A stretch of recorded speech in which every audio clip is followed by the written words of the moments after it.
Never gets old. That intro coming in. That never gets old. That intro coming in. I'm good. I'm good. Today's October 14th. We're back with Push Talk, and we have a very special guest for us today, James. We have. I'm gonna throw it on there. And you usually give this title to judges, but the Honorable Erick Allen, because I see him like everywhere. Every email I get about Cobb County and Marietta, like your name is there. How are you doing this morning, man? Doing good. Thank you for having me. And so a lot of people, I know, but introduce yourself. You are getting ready to run, or you're actually in the process of running for Lieutenant Governor of the state of Georgia. Yeah, so right now I represent District 40 in the State House, which is primarily in Cobb County, all of Vinings, a little bit of Smyrna, the Cumberland area, and also a little bit of North Buckhead in Fulton County. And back at the end of last session, around March, launched a campaign for Lieutenant Governor. So I'll be on the ballot 2022 for Lieutenant Governor. So why, you're already in the House. Why would you decide to leave the House and go ahead and run for Lieutenant Governor? Like, what is it that you feel like you could bring to the governorship or the Lieutenant Governorship that you probably can't bring in the House right now? You know, when you're in the House, you are one of 180. Mm-hmm. And for me, in the minority.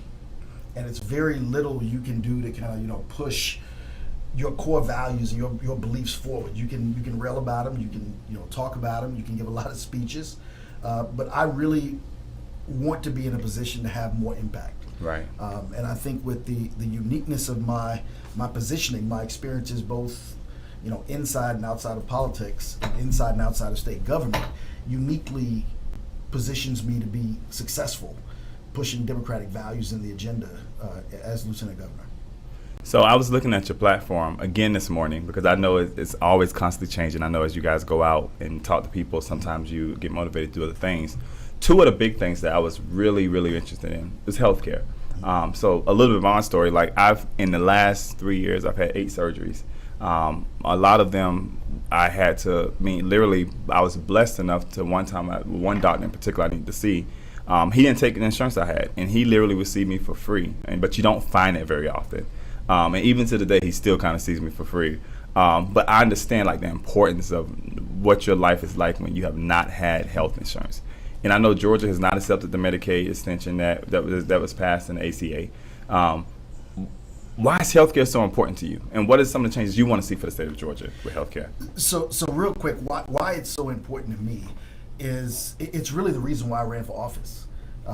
I owned a consulting practice for about 7 years, and in 2011, I got sick and had 5 surgeries in 6 months. If you think about what was going on in 2011, it was when the Affordable Care Act was passed but hadn't yet been implemented. Right.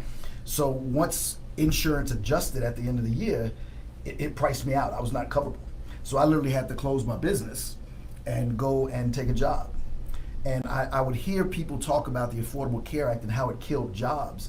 And I literally ran on the premise of, if you think the Affordable Care Act is the one that's killing jobs, I and the people that I had to let go can tell you that the lack of affordable health care and insurance for everybody, even with preconditions, can kill jobs too.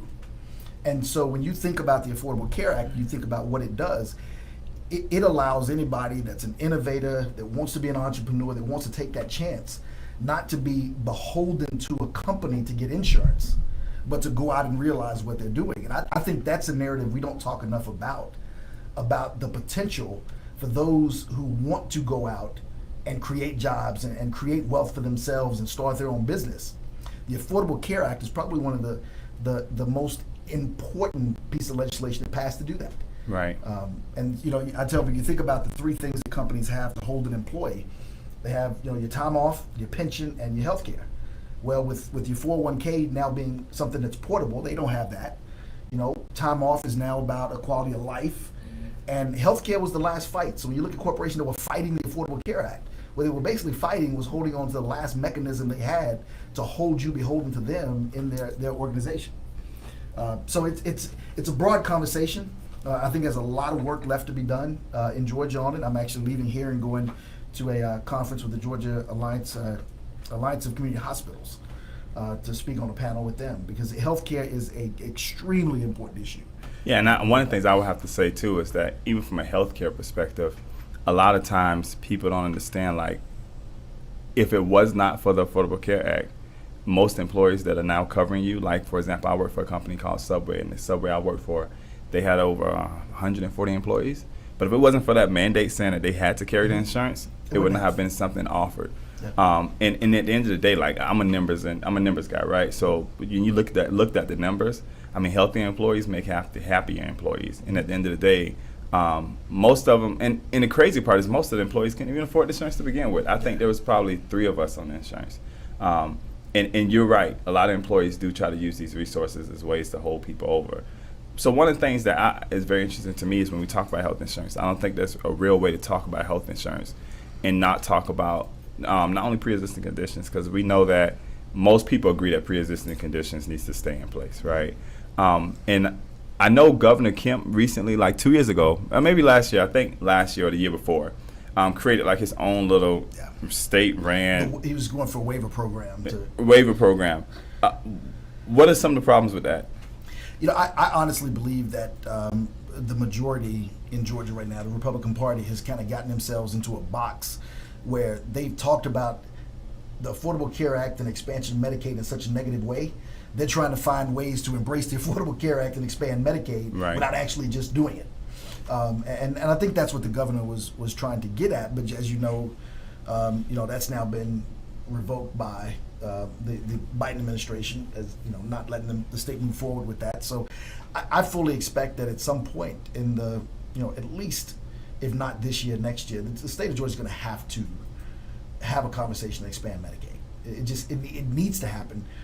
Not only is it embarrassing to be one of only 11 or 13 states that haven't done it, but to do it knowing we have so many people, especially in rural areas, that could benefit from having it, and it would also provide some level of reimbursement to our hospital network, where right now they're having to do more indigent care and basically uncompensated care.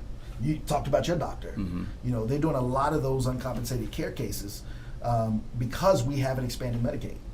And so it's going to at some point become an economic issue just as much as a health issue. So explain to us too, and a lot of times people don't understand this, the role of the lieutenant governor, right? What is the role of the lieutenant governor in Georgia? Because every state varies it's a little bit different. Yeah, some are not elected, some are appointed. Ride the ticket with the other person. Like Florida, they ride the ticket. Yeah, it's a joint ticket. So the primary responsibility of lieutenant governor in Georgia is to preside over the Senate. When I talked about experience earlier, when I closed my practice, one of my largest clients was the state of Georgia. So I went and worked for 3 years as an employee, as an executive, with the Georgia Department of Behavioral Health, Development, and Disabilities. Mm-hmm. When you look at the role of lieutenant governor, it's got one area of focus in the legislative branch and one in the executive. And what I want to do with the role of lieutenant governor is really expand what people are used to seeing, and not just focus on the 40 days of the legislative session, but also focus on how do we unlock the services of Georgia for all Georgians. Being in that bureaucracy and working in it, how do we go out and make sure that whether it is respite care for a mother who has a child with a developmental disability, or if it's someone wanting to get their unemployment check, which has been an issue right now, or accessing some of our other services within the state, there needs to be a concentrated focus on that. And the Constitution of Georgia is very clear on what the lieutenant governor can do, but it doesn't say what you can't do. And I want to stretch the bounds of that and really provide leadership across the whole swath of government so that we can unlock it. As I said, I use that word intentionally, but really unlock all of these services for every single Georgian. And right now I don't feel like that's what's being done. It's funny, we've been working with a lady by the name of Sandra Williams at the Atlanta North Georgia Labor Council, and we have been adamantly pushing back against the whole, even though it's over, the program is hypothetically over now, but there was no reason for the governor to get rid of $300 a week, because one of the stats that you look at, the purpose was that if we get rid of $300 a week, that it would drive everybody back out to work. In fact, our numbers are lower. People have not gone back out to work. And people, once again, are nervous to where even I have friends who are nurses, and as much as they're paying nurses in Georgia right now, won't cross Georgia because they don't feel like Georgia's taking COVID seriously. What is it that, as lieutenant governor, we can do to make sure that people who are on unemployment are getting a fair share, right? $275 a week is really nothing. Let's be honest. It's not like we're throwing them. That's probably not even enough to pay somebody's car note. And then we have so many other issues in unemployment. And even now, they want people to go back to work, but unemployment offices are not open.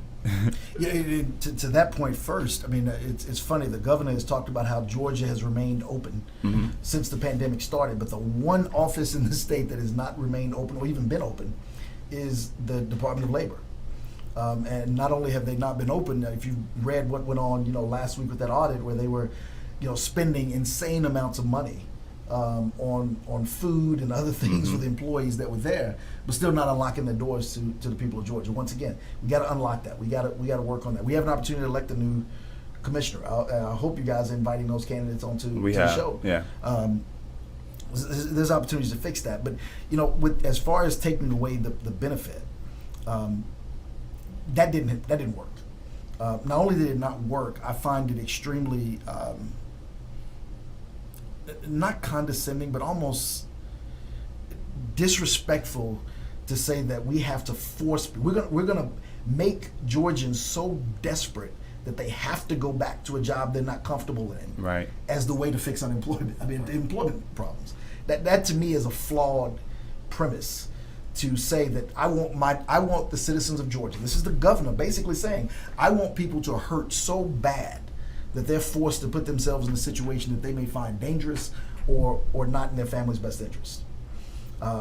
That's one thing we can change, right, is to have leaders, and I think we have had a lack of compassion in leadership in Georgia for a long time. Even with the expansion of Medicaid, that's a compassion issue. With the removal of the $300, that's a compassion issue. With making hope almost unattainable as a scholarship on a needs basis, that's not a compassion move. So there's a lot of things that we can fix by putting people in office that will think of everyday Georgians before they focus so much on the number one place to do business. But they also think that we can be the number one place to raise a family. I'd like to shift gears if possible. I was curious, once in office, how difficult do you think your transition would be? Everybody's had a new job in that first day. You don't really know what to expect.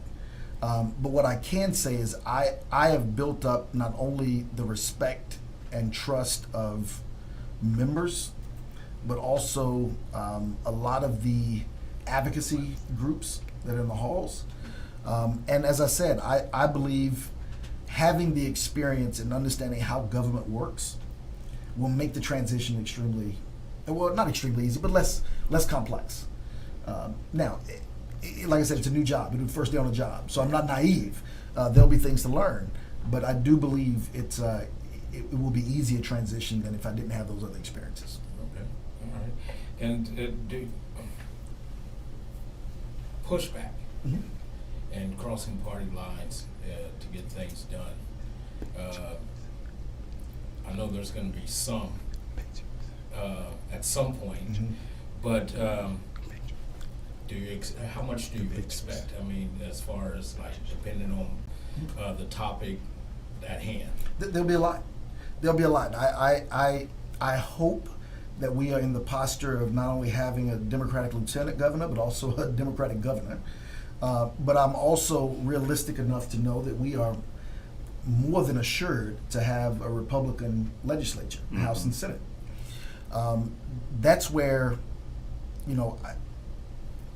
we will be put in a position to govern with a little bit more conversation. I'll put it right now. There's not a lot of conversation that happens between parties.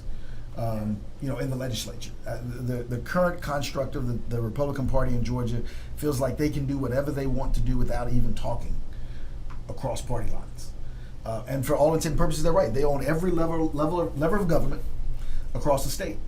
If that were to shift, I think you would see a lot more moderation coming out of the House. And the goal, and when I first ran for office in 2014, I remember, talking with some of the legislators, and one of the things I was most impressed with was their understanding that it's not about the legislation you stop all the time. It's also working to make bad legislation better. And I think we'll be in a stronger position to take some of the bite out of the non-compassion legislation that we see. But really, so I have to jump in here, right? I find it, you have a lot more hope than I do, right? I think that the Georgia could switch Democrats in the governor's mansion, could switch governors in the lieutenant governor's office, and still there'll be silence. And the reason why I replicate that is I think that the political climate is so different than it was even 4 years ago. We look at now the president of the United States, right? We have the House, he has the Senate, and he has the White House. But at the same time, Republicans are saying like, hey, listen, we helped you on this last debt limit increase, but don't expect our help anymore. And they have really bonded together around different issues, even as far as saying that the attack on January 6th was just a normal day, right? Do you think really that the climate has changed that much? That no, I don't think the climate has changed. Yeah, I think it'll make the other side tougher. Well, so we have to separate the rhetoric and the emotion and that tension from actual legislation getting passed. Right. You know, there's a difference between being aggressive and being upset and wanting to push your agenda through. But if there's no Republican governor on the other side of that desk to sign it into law, you can make all the noise you want. I get it. Yeah, it would be a little different. Right. So there's a difference. Now, I think the rhetoric will definitely heat up. Right. Now that's not going to change. But I think when you look at the policy that would come out, you know, it's almost the but-for principle. You know. I get it. If we had a Democratic governor right now, we would have passed HB 481 to ban abortions, but it never would have been signed into law. We would have passed SB 202 to strip voting rights away from Georgians, but it would have never been signed into law. So I think there's, you know, the hope is, like I said, in the things you can stop. We're not going to avoid those confrontations, but having the right people in place to stop them. And I think that's one of the things we didn't focus on in the election of 2018 enough. Right. Was people, you know, Republicans laser focused on one issue to get Donald Trump elected. That was the courts. In 2018, if we would have laser focused on reapportionment and said we will be drawn these congressional and state house and state senate maps in 2021 will draw Democrats deeper into a hole of ever having any power in the state house and senate. If we would have focused on that a little bit more, to understand that a Governor Abrams would have been able to veto those maps and force them to go back to the drawing board to make them more equitable, it would have been different. So I think there's the legislation and the action, and then there's the rhetoric and the tension. Right. One can be impacted, the other is going to get more intense. So another thing we mentioned earlier today, we talked about healthcare, but we also talked about a big beast in the room that people don't like talking about a lot: social injustice or social justice reform, or criminal justice reform. And so there was a video that came out, and you probably seen it, in Dayton, Ohio, of a paraplegic, how do you say the word? Paraplegic man who was literally sitting in his car and saying, like, I can't get out of the car, I can't do this. And we actually did a podcast on it. It was really my first time seeing the complete video. And as a person who works in this field, I was just stunned, because our organization does a lot of work to try to make sure that we're not being judgmental on one side or the other, right? We take the facts and that's what we roll with. And to be able to stand up and say to a community like, hey, we have to have a better relationship with our police, and police, we have to have a better relationship with our community. But to have that kind of video out there, right? This falls in line with criminal justice reform, because you can't talk about criminal justice reform without understanding that we have to reform the power we've invested in our police, the institution of police, right? That they can just search your car without there really being, I've heard of cases, we've had cases where police will go and say, oh, I think I smell marijuana in the car, and bring out dogs, and that gives them the right to search the car, and they find absolutely nothing, there's no sign of marijuana. The person probably is like the biggest anti-marijuana person in the world, but it's just because of the fact that they needed a reason to search your car. When it comes to criminal justice reform, how do you see that? I think the first conversation is, how do we redefine policing? And I know this is something that's probably not as popular, but I think in my opinion, we need to reduce the interactions people have with police, just in general. If a police car can drive through a parking lot and take a photo of license plates to see if it's stolen or anything else, if you're speeding and you need to be given a ticket, what is the rationale from speeding that a police officer needs to interact with you in your car? They can scan that from there. They know who's there. There's technology, other ways we can have those interactions. Right. I think we need to limit the interactions with police in things that are what have become routine, unfortunately, like domestic violence disputes or interactions. If there is a dispute, is there something else that can be done? Is there a social worker? Is there a crisis stabilization unit or something? In Georgia, we have mobile crisis stabilization units. They're run out of the Department of Behavioral Health. I know they're there because I work there. Why are they not dispatched just as much, where police are more as the secondary or tertiary respondent instead of the primary? So I think when you look at those reforms, there's the culture of policing, and there's also how do we limit the interactions with police that can just go wrong. I mean, if you think about those instances where a police officer has overreacted Right. in an interaction that probably should not have even happened or could have been handled a different way. And I was thinking about the other day, I know DPHED has a program now they're doing with Cobb County. And I think it's a test pilot program where they have one mental health professional assigned to a police officer. And they've been sending them out like in a pair. So if there's a case where a person's saying, hey, my child is has a mental issue and right now they're acting crazy, can you come out? They send that pair out there. And the first interaction they have is not with the police officer. Right, that's what I said, the police it's the officer mental health. secondary. Yeah, the mental police health officer- specialist goes in. You think about the young man that was killed by the cab officer in mental health crisis. Right. He had on no clothes. It was obviously was in crisis. Why was the police officer the first one to have that interaction? Of course that's going to escalate, and the police officer has an unfair advantage against not only an unarmed man, but an unclothed man. Right. Right. So there are ways that, like I said, I think the conversations need to be had on programs like that, or how do we still have the comfort, because it really is a comfort of policing, and that our communities can be safe, but also understanding what interactions need, what level of attention. And I think, too, from a criminal justice reform aspect of it, too, we can't talk about it without actually talking about, like, how we jail people.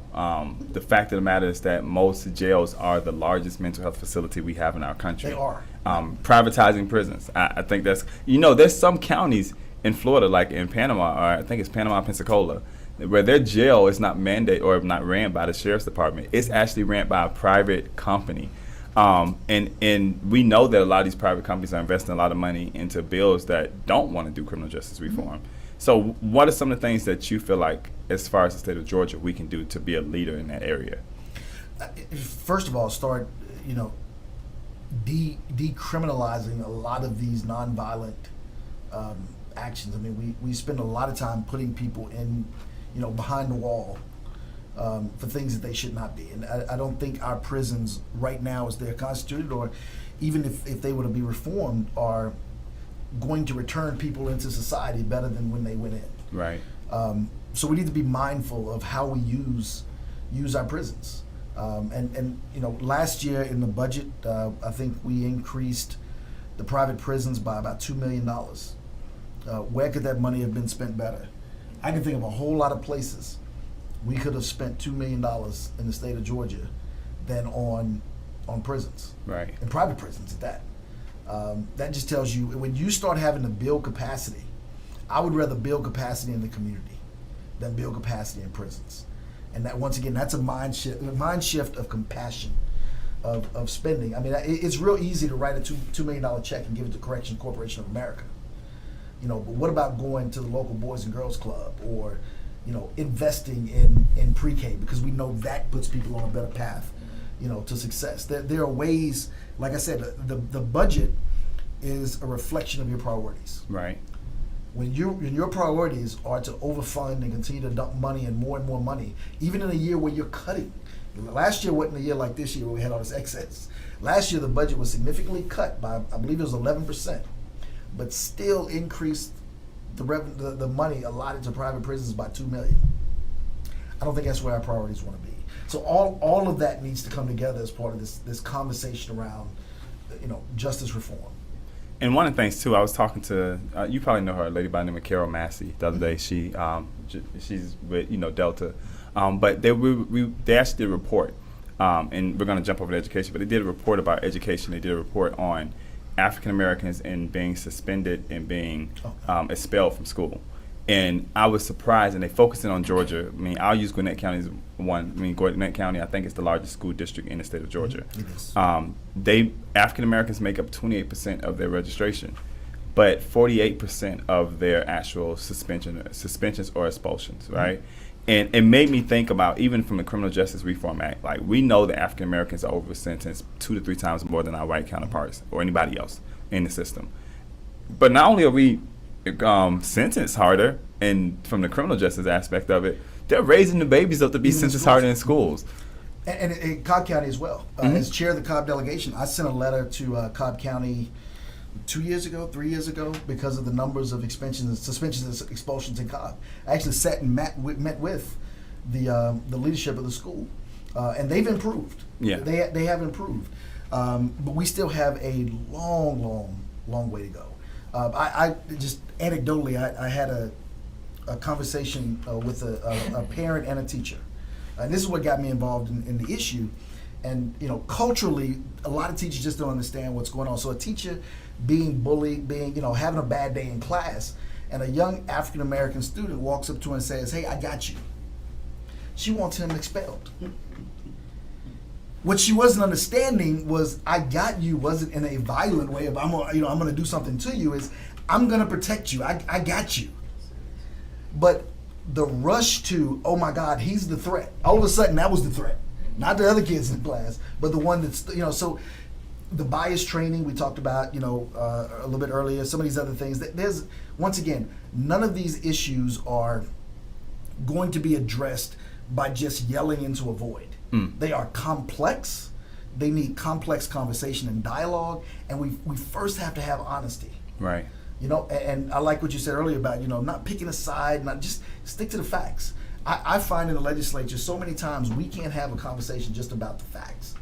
You already have to have your opinion one way or the other, but if we all just stick to the data, then eventually the stuff that needs to come out is going to come out. You can't argue with the fact that black kids in schools are suspended and expelled at a higher rate. Let's dig into why it is. I don't want to blame you for that. Let's save that for later.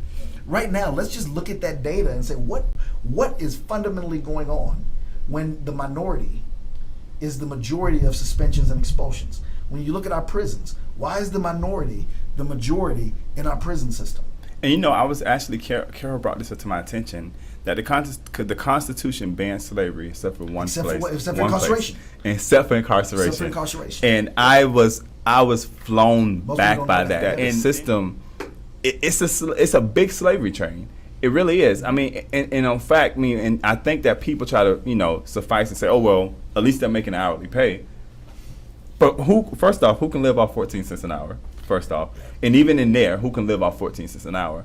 And secondly, even now, I was talking to a football player yesterday, Jason Allen, and we were talking about the minimum wage in Georgia. And he was like, oh, yeah, it's what is it, $7.25? It's like, no, let's be honest and say that Georgia's real minimum wage is $5.25 an hour? $5.25. But federal supersedes state, right? And we were talking about how Florida was able to raise their minimum wage. But how did they raise their minimum wage? Is that Florida has in their constitution that if me as a private citizen, if I can get 100,000 votes, I can bring something to the ballot. So hence, minimum wage is brought to the ballot by a person.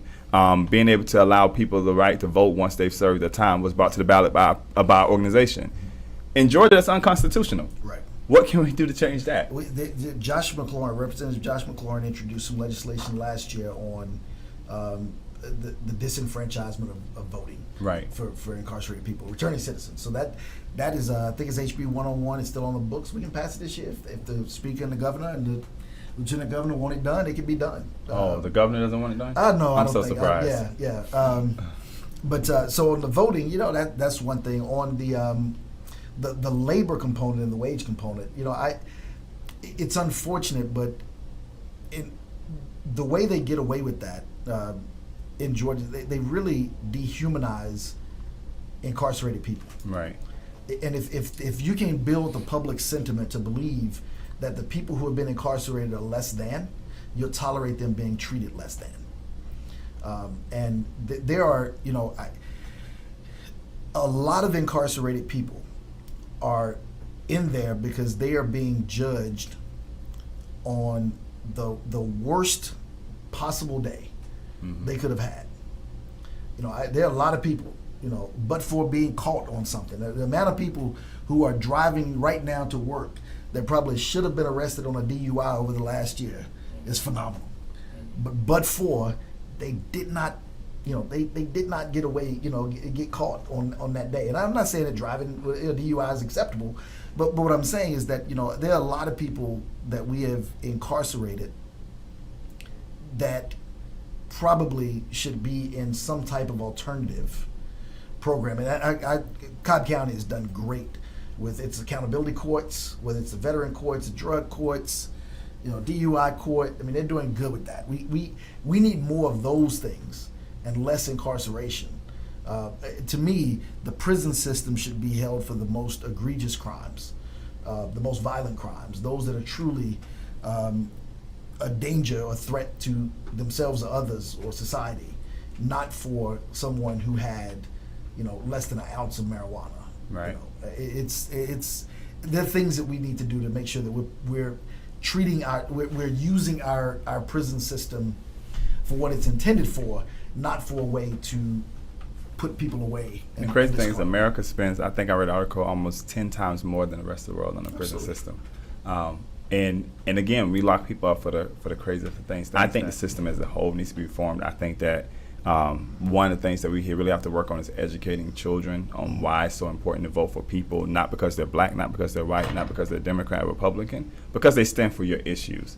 So that's the reason why I'm super excited that you came on. And we could probably go on and on all day about some of these things because there's so much going on.